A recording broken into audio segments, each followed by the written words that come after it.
na po ako. Simula pa lang ito ng kalbaryo mo. Mahal mo na ba talaga siya, Martin?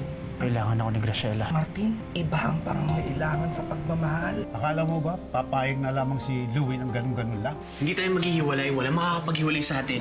Ang babae ni Louie, kailangan niyang umalis. Kung hindi, masasayang lahat ng aking mga pinagpaguran at pinaghirapan ko. Nirape niya ako. Napakalaking tao ang haharapin natin kung sakasakali. This firm cannot handle this case. Baka nga mali na lumaban ako. Akong tutulong sa'yo. Paano kung hinarap ko yung problema tapos lalo magkagulo? Ang importante, hinarap mo ang problema. Ah, ganun ha? Senyorito Louie, tama na! Papatayin kita! Tama na! Louie! Tama na! Bitawan mo yan. Poji, Anong kulot niya? Poji, alis ka lang. Martin, akin na yan. Bart, pagsabihin itong inaanak niyo ha, binastos yung girlfriend ko. Sa susunod na may bumasag-shota ako, papatay talaga ako! At ayoko tinitignan niyo siya! Ikaw, huwag ka naman pakilamero. Tara na nga. Tara. Let's go.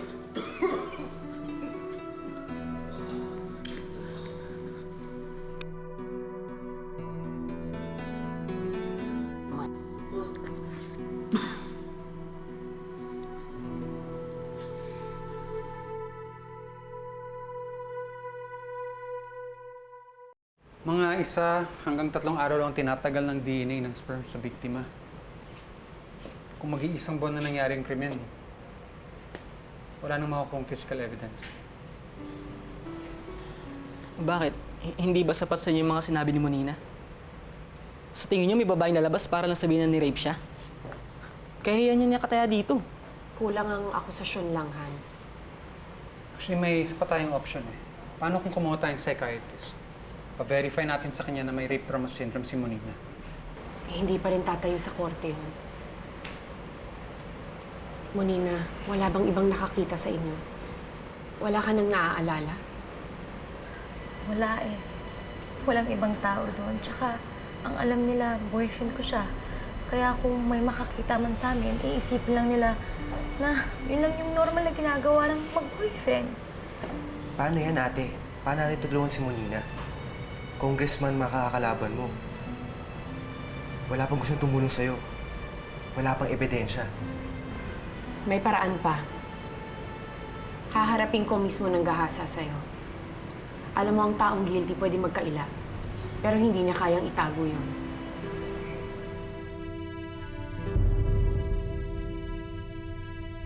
Louie, nabalitaan kong ginawa mo kay Boji. Tama lang sa kanya, Dad. Binastos si Graciela eh. Louie, huwag ka masyadong padalos-dalos. Lalo na sa isang babae. Lalo na sa isang tulad ni Graciela. Ano ba gusto mo sabihin? Louie, ikaw ang magmamana ng lahat ng ito. Lalo na ngayon, lumalaki na ang rancho. Ano naman ang kinalaman ni Graciela doon?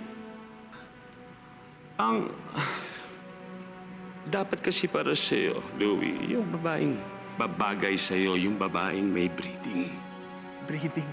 Parang baka lang. Oo, baka, kabayo, aso. Siyempre, kung pipili ka na rin lang, dapat yung magandang klase. Si Graciela, ang gusto ko walang iba. Ayaw sa kanya ng lola mo, kaya ang gagawin mo, makikipaghiwalay ka kay Graciela. Tandaan mo, pamilya na una. Pamilya ba talaga? O negosyo? Negosyo ang bumubuhay ng pamilyang ito, Louie. Kung may sagabal, inaalis yun, tinatanggal.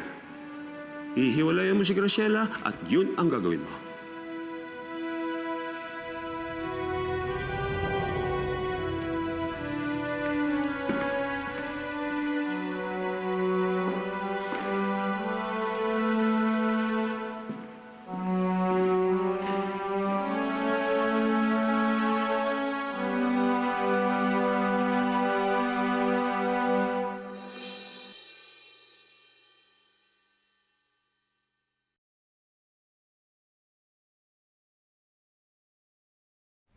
Uy!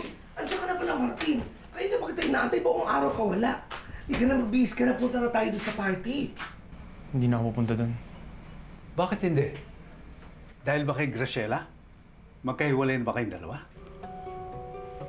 Martin, sagutin mo ako. Bakit hindi?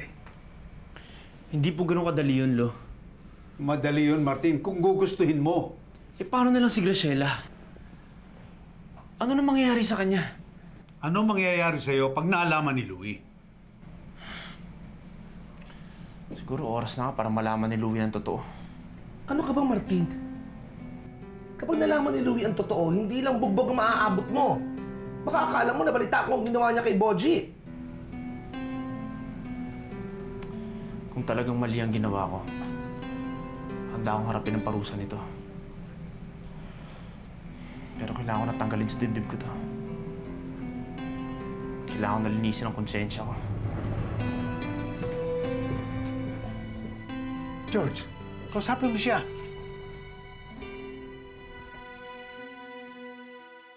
May press con mamaya si Congresswoman kasama ang anak niya para sa anniversary ng kanilang foundation.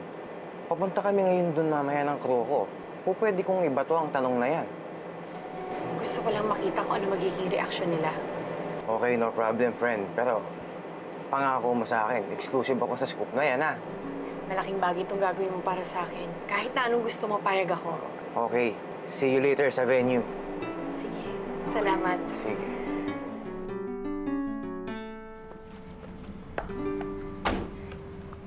Salamat. Sige.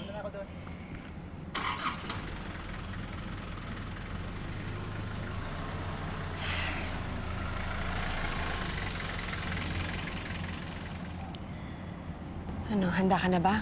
Okay ka lang ba dito? May tiwala ako sa'yo. Kapag ginawa mo to, Leilani, wala nang atrasan. Malaking sugal to. Karir mong nakataya. Pati na rin yung buhay mo. Oo, sugal nga to. Kaya kailangan kong pumusta para manalo.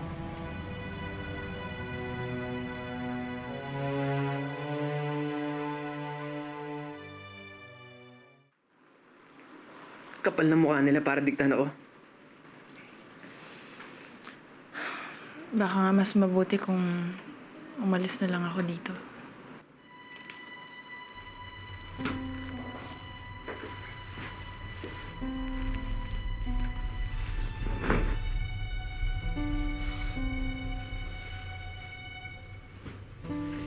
Hindi ka aalis. Hindi ako papayag na umalis ka. Hindi sila mananalo sa akin. Lahat ng gusto ko nakukuha ko. At yun ang mangyayari. Paano kung mas magalit ang lola mo? Paano kung ayaw niya? Huwag kang mag-alala. May plano ako.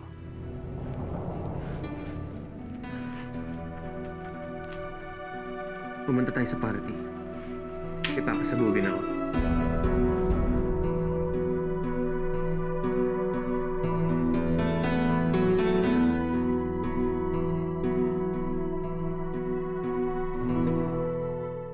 Ayusin mabuti ang pagkain, ha? Sino si Grace yung bata? Si ano? Hi, good evening. Kamusta kayo? Mama. Oh, hi, Roman. Buti naman nakarating Kamusta kayo nga? Good evening. Good evening. Señora Soledad, Ano? you look so beautiful. Wow, Hindi nagbabago. Si Governor talaga.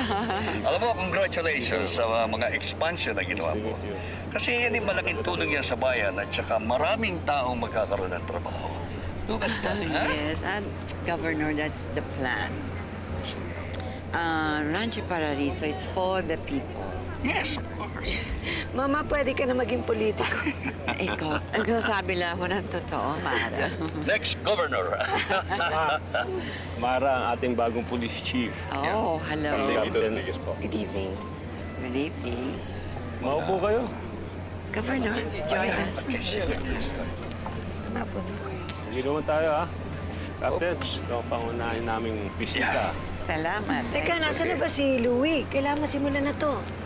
Hintayin daw natin siya. May surprise daw siya sa atin. Surprise? I hate surprises. Ano kaya yon? Namin.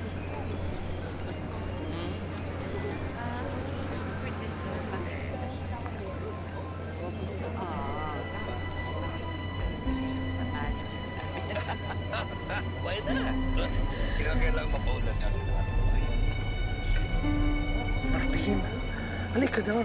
Umuwi na tayo. Pag-isipan mo nga yung binabalak mo. Dapat matagal ko na ginawa to eh. Ito yung tama. Asan ba si Louie?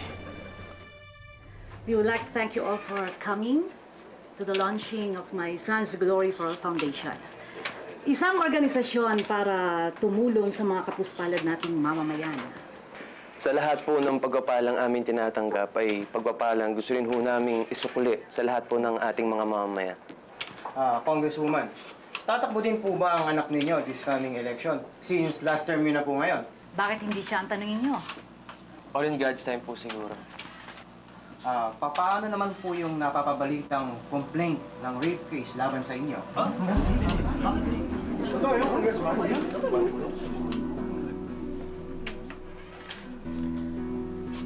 That's preposterous.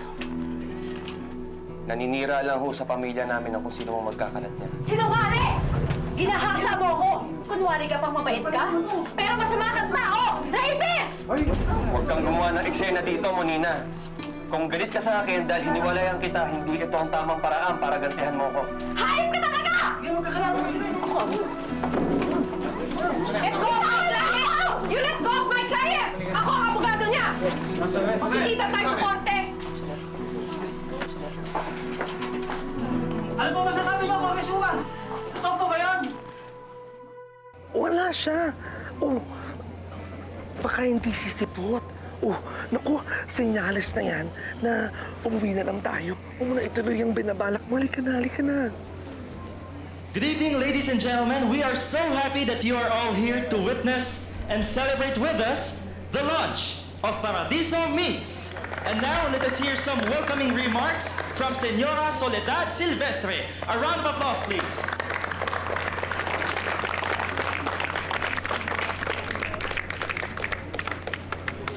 Maraming salamat sa pagdalo niyo ngayong gabi dito, mga kaibigan, mga bisita. Gusto kong i-announce sa inyo na napaka-exciting itong gabing to. Nag-celebrate tayo dahil sa paglawak ng ating rancho. Sabay-sabay tayong aasenso.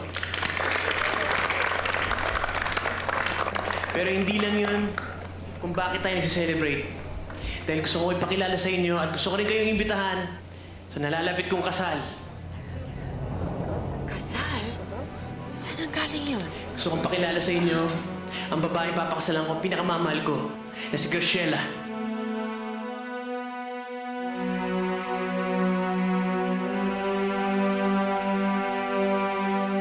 Hindi pwede ito. Mama, wag nakakaya. Maraming tao. Ano nakakaya? Mali itong ginagawa niyo. Hindi pwede ito. Ma,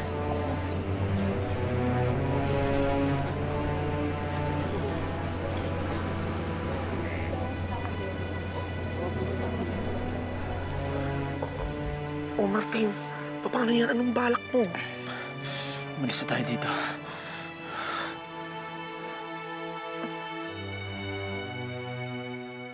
Martin, ano ba nangyari? Nakakaloka naman yung Graciela na yan. Bakit ganun? Ano ba nangyari sa Graciela na yan? Isang araw lang kung ano sinasabi niya sa'yo. Tapos ngayon, magpapakasal na pala siya kay Louie.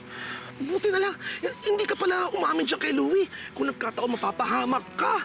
Kuya George, pwede ba tumigil ka na? Kung ano sinasabi niyo eh.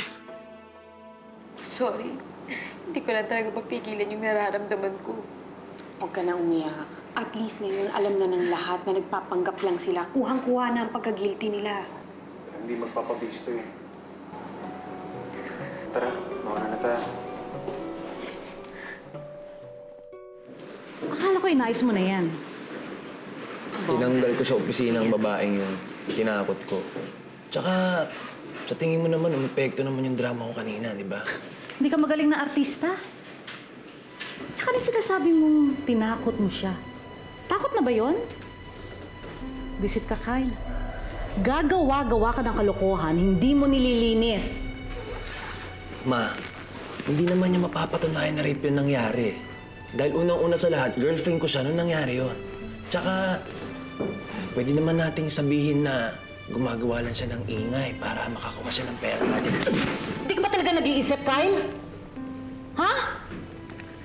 Woman's rights advocate ako at hindi ako po pwedeng ma-involve kahit sa anong kaso. Kahit maliit pa yon. pwede makaapekto sa akin at sa'yo kung sakasakali. Pasundan mo sila. Alamin niyo kung sino ang tumutulong sa kanila. Yes, ma'am. Enjoy naman kayo, Gov. Of course. Señora Soledad. Nice dinner. Oh, thank you. Kapitan. Glad. Yeah. Enjoy ko naman sa party. Oo naman, salamat ah. Ay, inuman pa tayo. Iinom ka pa ba? Sorry Gov, hindi ako uminom. Nakakalaki ko rin tiyan. Ha? Iba ka sa mga pulis na nakilala ko. Mukhang mga maling klase o yata ng pulis na nakilala niyo. Meron pa palang ibang klase ng mga pulis. Hindi ka naman pala iinom eh. Lumalalim na ang gabi. Pero meron ka pabaong para sa'yo. Pasensya na naman, di ko kaya tanggapin yan. Pasensya na. Palagi ko, kailangan namin umalis. Roman, I'm sorry, we have to leave. Señora Soledad, alis na po kami. Sige. Roman. Senyora, salamat po.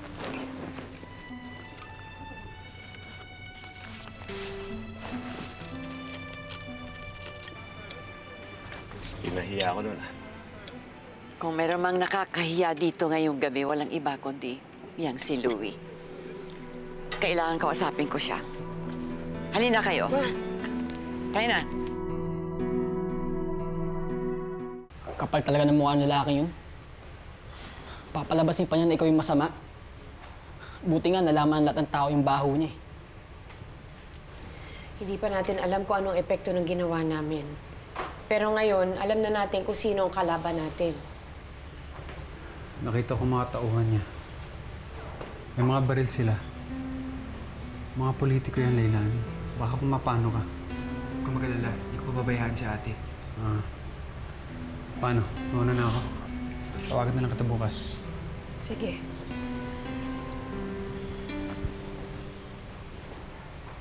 Minsan, hindi tayo sa labas.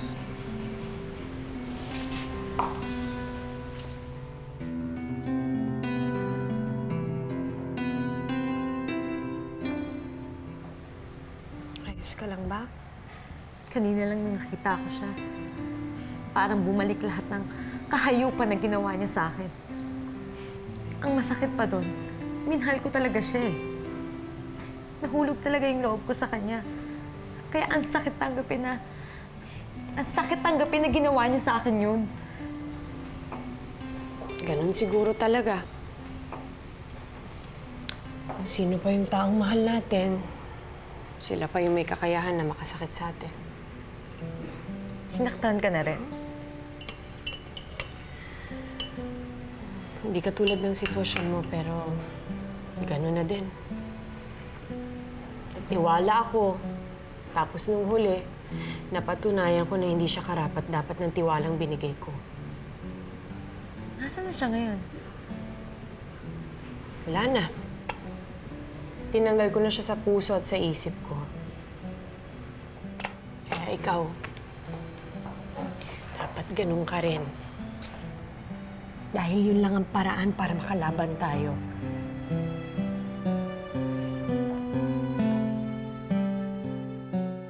Bakit mo sinabi yun? Bakit mo sinabi magpapakasal na tayo? Doon din naman tayo babagsak eh. Kapag kasal na tayo, hindi ka na lang mapapaalis dito. Parte ka na ng pamilya namin.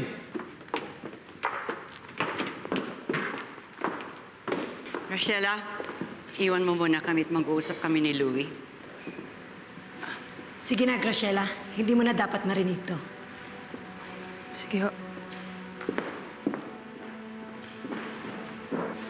Louie, alam mo ko na kung inutos ko sa'yo pero sinuway mo ako. Sinusubukan mo ba ako? Lola, hindi ba ikaw nagsabi sa akin? Kunin ko ano yung akin. Angkinin ko kung ano yung akin. Akin si Graciela eh. Ayoko siya mawala sa buhay ko. At di ko hayaan mawala siya sa akin. Hindi siya karapat-dapat sa'yo. Lola naman. Lola! Lola! Lola! Wala akong karapatan! Karapatan! Ang mga bagay na ganito! Saan ka pupunta? Gusto ko munang bumalik doon sa party. Martin! Martin! Naku, Martin. Hindi matatakasan ang problema. Hahabol at hahabol sa'yo yan. Martin! Martin! Tumakas ako sa mansyon. Nagkakagulo sila. Galit sila sa ginawa ni Louie. Graciela, ikakasal na kayo. Dapat di ka na umalis dun. Maniwala ka sa akin. Hindi ko alam ang plano ni Louie na kahit ako nagulat ako. Kahit na, Graciela, hindi mo pa rin tinanggi si Louie. Kayo pa rin. At ang malala pa ngayon, ikakasal na kayo. Ano gusto mong gawin ko? Nakita mo kung anong ginawa niya kay Boji, di ba? Ayoko mangyari sa'yo yun. Nakita ko kung paano siya magalit at kung paano niya sagutin ang lola niya. Natatakot ako sa kung anong pwede niyang gawin. Natatakot ako sa kanya. Hindi ako natatakot, Louie. At hindi mo ako pwedeng suwayin. Lola, wala kayong karapatan sa mga bagay na ganito! Magsisisi ka sa desisyon mo na yan. Yang babae na yan ang ikababagsak mo. Louie! Mama, iwan niyo muna ako. Gusto kong mapag-isa. Pero Louie!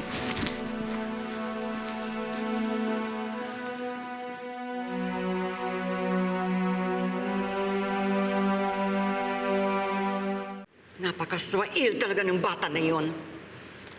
Kapag hindi ako makapagpigil, talagang itatakwil ko siya. Relax lang, Mama. Nagre-rebelde lang yan si Louie. Pero sinuway niya ako. Pero sinunod niya ang sarili niya. Katulad niyo, katulad ko. Katulad lang natin si Louie. Kaya nga karapat-dapat siya. Dahil lahat ng gusto ni Louie nakukuha niya. Ngayon, Mama, kung sa tingin ninyo, hindi tama ang mga desisyon niya, di hayaan natin siya matuto sa mga pagkakamaling pinasok niya. Kung pwede bang iwasan isang problema, bakit hindi? Kailangan iba na ang mga bata ngayon. Iba na. Ang bata hindi tatandaan ng walang pinagkakatandaan. Mama, marami pa tayong ibang bagay na dapat isipin. Yung chief of police, para may problema, mukhang magiging tinik sa ating mga operasyon. Meron na rin tayong pinagdaanan ng ganyang mga klaseng tao noon. Hindi na bago yan. Pero bago pa siya maging isang tinik, kailangan bunutin agad at itapon. Naintindihan mo ba yun, ha, Roman? Oo nga. Kaya nga wala na tayong magagawa, di ba? Pero ako meron pa. Pwede ko nang tapusin to ngayon. Kung naman meron tayong dalawa. Ang gusto niya.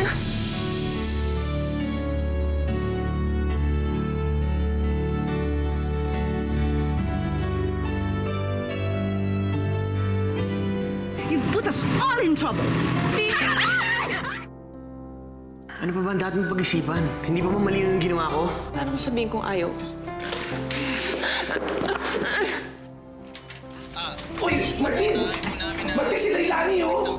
Martin, hindi nakikita mo si Lailani. May nararamdaman ka pa ba sa kanya?